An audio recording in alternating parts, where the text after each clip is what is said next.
नमस्कार, आदाब, सत श्री अकाल। मैं संजय रामफल। दुबई के हालात से हर कोई वाकिफ है। आज हम आपको बताने जा रहे हैं दुबई में बारिश के कारण, बारिश की वजह से दुबई का क्या हाल हुआ, वो तमाम जानकारी हमारी इस रिपोर्ट के माध्यम से देखते रहिए। दुबई बारिश के पानी से क्यों हुआ बेहाल, व्यवस्था पर उठे सवाल। संयुक्त राज्य अमीरात समेत खाड़ी के कुछ देशों में अचानक आई भारी बारिश के कारण कई लोगों की मौतें हो गई। भारी बारिश के बाद भरे पानी ने वहां का जनजीवन अस्त व्यस्त कर दिया। दुनिया के सबसे व्यस्त हवाई अड्डों में से एक दुबई एयरपोर्ट पर उड़ानों का संचालन भी बुरी तरह से प्रभावित हुआ है। दुबई के पड़ोसी ओमान में बारिश की वजह से मरने वालों की संख्या भी 19 के करीब बताई जा रही है। दुबई इंटरनेशनल एयरपोर्ट से लगभग 300 उड़ानें रद्द कर दी गई थी। दुबई इंटरनेशनल एयरपोर्ट दुनिया के लगभग हर इलाके को जोड़ने वाला हब है। भारी बारिश और बाढ़ को देखते हुए देश से बाहर जाने वालों की भीड़ दुबई इंटरनेशनल एयरपोर्ट पर इतनी बढ़ गई कि चेक इन गुरुवार तक रोक देना पड़ा। दुबई इंटरनेशनल एयरपोर्ट से पिछले साल 8 करोड़ यात्रियों ने हवाई यात्रा की थी। अधिकारियों ने खाड़ी देशों में अभी आंधी और तूफान, भारी बारिश होने की आशंका जताई थी। अभी कई निचले इलाकों में भी पानी भरा हुआ है। संयुक्त अरब अमीरात में पिछले 75 साल की रिकॉर्ड बारिश दर्ज की गई है। दुबई से मिल रहे फुटेज में दिख रहा है कि शेख जायद रोड में बाढ़ग्रस्त इलाकों में दर्जनों वाहन डूब गए हैं। 12 लेन वाले हाईवे पर जाम लगा हुआ है।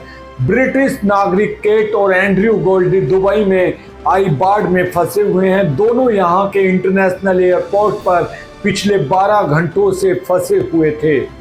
62 साल के एंड्रयू से जब हमने एक पत्रिका के माध्यम से जानकारी ली तो वो फ्लाइट पकड़ने की कोशिश में है। उनकी पत्नी केट दूसरी लाइन में लगी हुई है ताकि उन्हें टिकट मिल सके, तो पत्नी को किसी दूसरी फ्लाइट का टिकट मिल जाए। ये जोड़ा कैट का 60वां जन्मदिन मनाने यहाँ आया हुआ था। एंड्रयू ने कहा कि वो इस ट्रिप को कभी भूल नहीं पाएंगे। एंड्रयू ने यह भी कहा कि हालात हमारे अनुमान से भी ज्यादा खराब थे। एयरपोर्ट का सिस्टम पूरी तरह से ध्वस्त हो गया। एयर एमिरेट्स, जिसे मैं दुनिया की बेहतरीन एयरलाइंस में से एक मानता हूं, वो पूरी तरह ठप हो गई थी।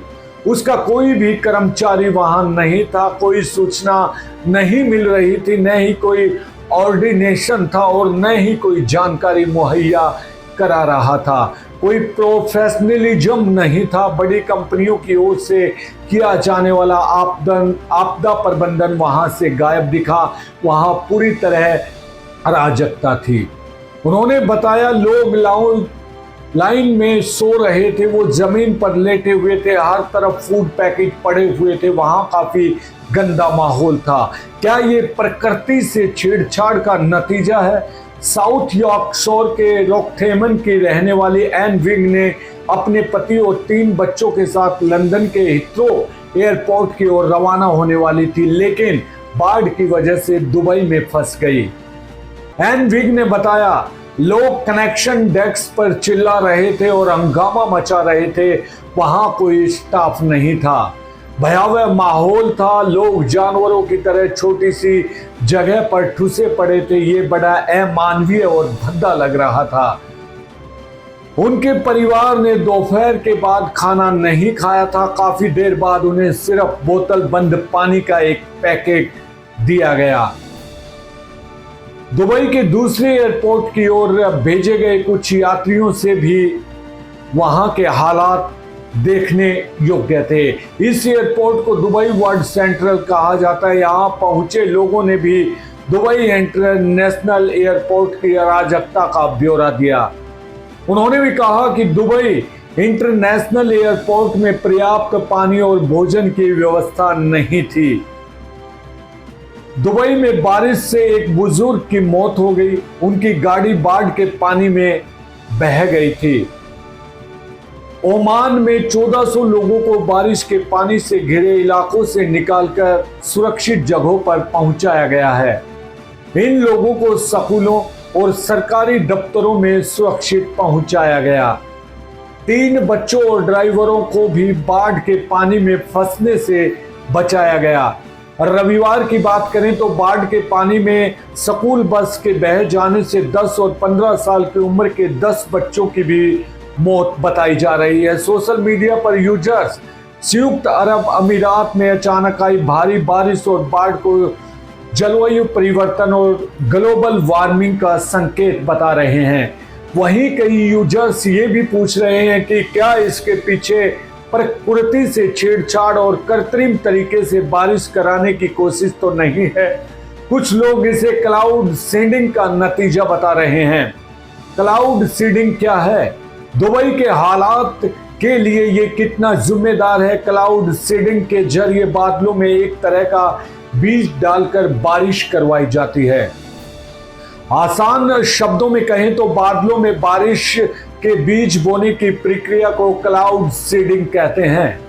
बीज के रूप में सिल्वर आयोडाइड, पोटेशियम क्लोराइड और सोडियम क्लोराइड जैसे पदार्थों का इस्तेमाल किया जाता है। इन पदार्थों को एयरक्राफ्ट आदि की मदद से बादलों में छिड़का जाता है। इस पदार्थ के महीन कण आइस फ्लूक्चुएटिंग पार्टिकल की तरह काम करते हैं। इससे बर्फ के क्रिस्टल बादल में बदलने लगते हैं।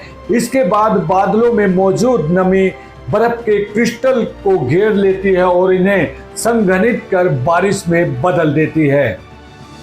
ये तकनीकी सालों से उपलब्ध है और संयुक्त अरब अमीरात में पानी की कमी पूरा करने के लिए इसके जरिए बारिश करवाई गई है।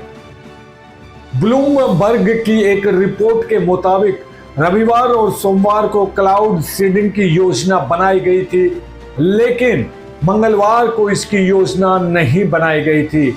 उसी दिन बाढ़ आई थी। इस बात की स्वतंत्र रूप से पुष्टि नहीं कर पाए हैं कि क्लाउड सीडिंग हुई है या नहीं। हमारा चैनल भी इसकी पुष्टि नहीं करता। क्लाउड सीडिंग आमतौर पर तब कराई जाती है जब हवा, नमी और धूल मिलकर बारिश नहीं करा पाती है। पिछले सप्ताह पूरे खाड़ी क्षेत्र में बाढ़ की जोखिम को लेकर चेतावनी भी दी गई थी। भारत में इसका पहली बार परीक्षण 1952 में किया गया था। भारत ने साल 1984 में इसका पहली बार इस्तेमाल किया। तमिलनाडु तब भयंकर सूखे का सामना कर रहा था, जिसके बाद तत्कालीन तमिलनाडु सरकार ने 1984, 87, 93 और 94 के बीच क्लाउड सीडिंग तकनीकी की मदद ली। 1960 के दशक के दौरान अमेरिकी सेना ने वियतनाम के क्षेत्रों में सैन्य आपूर्ति की डिलीवरी को रोकने के लिए विवादास्पद रूप से इस तकनीकी का इस्तेमाल किया था। चीन, संयुक्त अरब अमीरात और कुछ भारतीय राज्य भी सूखे जैसी स्थितियों में क्लाउड सीडिंग का प्रयोग करते रहे हैं। 2008 में बीजिंग में आयोजित की गई ग्रीष्मकालीन ओलंपिक खेलों से पहले चीन ने पहली बार क्लाउड सीडिंग तकनीकी का इस्तेमाल किया। ऐसी बारिश के लिए दुबई कितना तैयार है? दुबई में शहरीकरण बहुत ज्यादा है। ऐसे इलाकों में भारी बारिश को खतरनाक बाढ़ में तब्दील होने से रोकने के लिए काफी मजबूत तैयारी की जरूरत है। बात करें विशेषज्ञों की तरफ से तो उनका कहना है कि ऐसे हालात से बचने के लिए सड़कों के इंफ्रास्ट्रक्चर और बनावट नए सिरे से आकार देने की जरूरत है। इसके अलावा झरनों के पानी का संरक्षण होना चाहिए, जिसे पूरे साल काम में लाया जा सके। इस साल जनवरी में संयुक्त राष्ट्र के सड़क और यातायात प्राधिकरण ने दुबई में बाढ़ प्रबंधन के लिए एक नया विभाग भी बनाया था। अस्सलाम वालेकुम रहमतुल्लाहि व बरकातहू। ये बात मेरे दिल में है कई दिन, कई महीने से।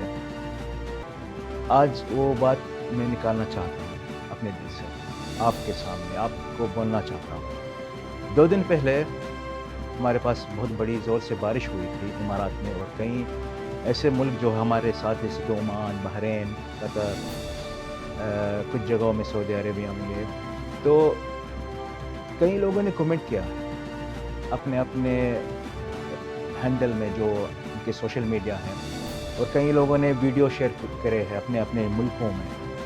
और ऐसी ऐसी बात मैं सुन रहा था और देख रहा था और पढ़ रहा था सोशल मीडिया में हमारे बारे में बहुत ही गलत तरीके से। कुछ लोग बोल रहे थे अरे देखो ये कितना डेवलप्ड कंट्री है, देखो दुबई, अबू धाबी एक ऐसा अपने आप को बताते हैं कि बहुत बड़ा कंट्री है, बहुत ही डेवलप है, और देखो बारिश आ गई और सब कुछ डूब गया आसानी से। कई लोगों ने अनाप शनाप भी कही है, वो बात मैं थोड़ी देर के बाद बोलूँगा। पहले तो मैं ये जवाब देना चाहता हूँ ये लोगों को कि ये जो बारिश हुई है 70 साल से ज़्यादा पहले ऐसी बारिश नहीं हुई हमारे पास, बहुत ज़ोर की बारिश हुई। और ये जो बारिश का जो रुतबा है ये उस बारिश से भी रुतबा बड़ा है जो कई मुल्कों में आती है, जैसे कि लंदन हो, ब्रिटेन, इंडिया में भी, पाकिस्तान में भी कभी कभार ऐसी बारिश नहीं होती। कभी कभार जब होती है तो पता है आपको क्या होता है, जैसे कि इंडिया में हुआ था कुछ साल पहले। एनीवेज ये पहली बात है। दूसरी बात, कभी भी समझ में नहीं आता जिनके पास जो जलन रहती है अपने दिल में, वो भड़ास निकालते हैं कमेंट के ज़रिए, और ज़्यादातर वो जलन पता नहीं क्यों हमारे मुल्क में कुछ लोगों के पास, मैं सब लोगों का नाम नहीं बोल रहा हूँ, कुछ लोगों के पास वो जलन है। क्यों? क्योंकि आप हमारे मुल्क में नहीं आ सकते। अरे आप हमारे मुल्क में आएगा, आपको हम तहे दिल से इस्तकबाल करेंगे यहाँ। और जितने भी जो यहाँ पर हैं हमारे पास बसे हुए, जो कि यहाँ पर काम करते हो या फिर यहाँ की नेशनलिटी उनके पास है, या फिर यहाँ पे वो लोग का वीज़ा 10 साल का गोल्डन वीज़ा मिला उनको, सबको हम तहे दिल से उनको अपना समझते हैं। तो आप ऐसी बात करने की आप क्या गरज है कि अपने सोशल मीडिया में आप ये वीडियो डालते हो और कई अनाप शनाप कमेंट पढ़ते हो और कुछ नहीं बोलते। कुछ ऐसे हैंडल्स है जो इंडिया में है मेरे ख्याल से, या फिर पाकिस्तान में। एक इंस्टाग्राम है, बॉलीवुड में देखता हूँ कभी कभी, ये उनके पास कई ऐसी फजूल की बातें रहती है, कभी कभार अच्छी बातें भी रहती है फिल्मों के बारे में। लेकिन जब यूएई के बारे में कुछ डालते हैं, जैसे कि अभी जो बारिश हुई, जो कई जगहों में बाढ़ आ गई, ये वगैरह वगैरह, तो अपने वीडियो डालते हैं और कुछ बोलते हैं अपने कमेंट में, पता नहीं। लेकिन जो कमेंट में जितने भी लिखते हैं लोग, उन पे फिल्टर नहीं करते। जो गालियाँ देते हैं हमारे मुल्क को, हमारे हुक्मदार को, उनको कभी भी वो डिलीट नहीं करते, वो रखते हैं और देखते हैं, क्योंकि उनको व्यूज़ मिलना है। अरे अगर व्यूज़ ऐसे तरीके से मिलता तो मैं कई बार गाली देता हूँ और मुझे व्यूज़ भी मिलेंगे शायद। मुझे गरज नहीं है। कभी कभार मेरे पास 1000 के कमेंट्स भी आते हैं, मैं फ़िल्टर कर सकता हूँ वो कमेंट्स जो गलत बात करते हैं हमारे मुल्क पे या आपके मुल्क पे, उसे डिलीट कर देता हूँ। तो आप वो डिलीट नहीं करते। जो अनाप शनाप के बाद जो मैं कहना चाहता हूँ, जब से पता नहीं ये जो मसला चला है रिलीजन का वगैरह वगैरह, हम कभी भी ये बात नहीं करते हैं रिलीजन के बारे में कि ये मुस्लिम है, ये हिंदू है, ये ईसाई है, ये सिख है, या वगैरह वगैरह। हम कभी भी इन चीज़ों पे, इन टॉपिक पे बात नहीं करते। हमारा मुल्क शांति का मुल्क है, पीस का मुल्क है, सलाम का मुल्क है। लेकिन कुछ कमेंट्स आते हैं मेरे पास या आपके पास भी, आपके इंस्टाग्राम में भी, आपके टिकटॉक में या कई सोशल मीडिया में, बोलते हैं अरे देखो उन पे बारिश ऐसी पड़ी है क्योंकि ये लोग पे लानत आ गई है खुदा से, अल्लाह से, अस्तग़फिरुल्लाह। क्यों आई है? क्योंकि ये लोग ने मंदिर बनाया है। अच्छा मेरे भाई, आप जो इंडिया से बात कर रहे हो, मेरे ख्याल से कुछ लोग, पूरे नहीं, कुछ लोग मुसलमान जो लोग हैं मेरे भाई, आप लोग ऐसी बात जब करते हो, ये एक बहुत ही मुझे एक महसूस होता है कि आपका जो अक़ल है या फिर आपका जो नॉलेज है बहुत ही कम है इस्लाम के बारे में। आप ऐसे मुल्क में हो इंडिया में जहाँ के परसेंटेज जो हिंदू परसेंटेज है बहुत बड़ी, बहुत ही लंबी है, तो मस्जिद वहाँ पर कैसे है आपके मुल्क में, इंडिया में कई मस्जिद है, और ऐसी कई मस्जिद है जो इमाराती लोगों ने या इमारात के लोगों ने बनाई है आप, तो वो लोगों ने आपके लिए मस्जिद बनाई है। वो हिंदू का मुल्क है, हिंदू बहुत ज़्यादा है वहाँ पर, फिर भी मस्जिद है वहाँ पर, तो आपने कुछ नहीं बोला, बस आए यहाँ पर इमारत के बारे में ऐसी बात कर रहे हैं जहाँ पर कुछ हिंदू भाई हैं हमारे पास, उनके लिए हमें मंदिर बनाए, इसमें क्या प्रॉब्लम है? अभी पाकिस्तान के भी लोग ऐसे बात करते हैं, कुछ लोग, पूरे नहीं, कुछ लोग कमेंट में बोलते हैं यही बात। तो आपके पाकिस्तान में एक गुरुद्वारा है जो कि बहुत ही बड़ा गुरुद्वारा है, और वहाँ पर आलीशान सा बंदोबस्त है और आलीशान सा सिक्योरिटी है, और कई लोग सिख लोग आते हैं वहाँ पर प्रे करने के लिए, तो वो क्या मुस्लिमों का जगह है? फिर भी आपने वो संभाल के रखा है, क्योंकि एक तारीख़ है, एक हिस्ट्री है, और लोग आते हैं क्योंकि आप इस्लाम को सबको बताना चाहते हैं कि इस्लाम पीस का रिलीजन है। लेकिन कुछ कॉकरोच लोग जो बात करते हैं इसी तरीके से, उन लोग को समझ में नहीं आता कि इस्लाम पीस का रिलीजन है। कभी कभी दिल करता है बात करने को, कभी कभी दिल करता है जवाब देने को, कभी मैं जवाब नहीं देता, मैं सिर्फ रिपोर्ट और ब्लॉग करता हूँ। माफ़ी चाहता हूँ, मैंने इस तरीके से बात की आपके साथ। आपको बताना चाहता हूँ कुछ ऐसे पहलू जो आप सब जानते हो जो हो रहा है, और ये बात सिर्फ इंडिया पाकिस्तान की नहीं, कई मुल्कों की है। अरब लोग भी हैं, वो अरब लोग जो दूसरे लोग जो बोलते हैं यही बात छेड़ते हैं इमारत के ऊपर, हमारे मुल्क के ऊपर अगेंस्ट, वो ज़्यादातर मच्छर लोग, मच्छर। नाना पाटेकर ने कहा था एक फिल्म में, एक मच्छर आदमी को हिजड़ा बना देता है, वही मच्छर कई लोग को हिजड़ा बना के, लोगों को उकसा के हमारे ऊपर गलत कमेंट देते हैं, हमारे अगेंस्ट बात करते हैं। उन लोग का मैं कभी भी ध्यान नहीं, वो लोग मच्छर, क्योंकि उनमें से कुछ भी नहीं निकलता, क्योंकि वो लोग बुज़दिल लोग हैं जो दूर से और अलग चेहरे से आके आपको गाली देते हैं।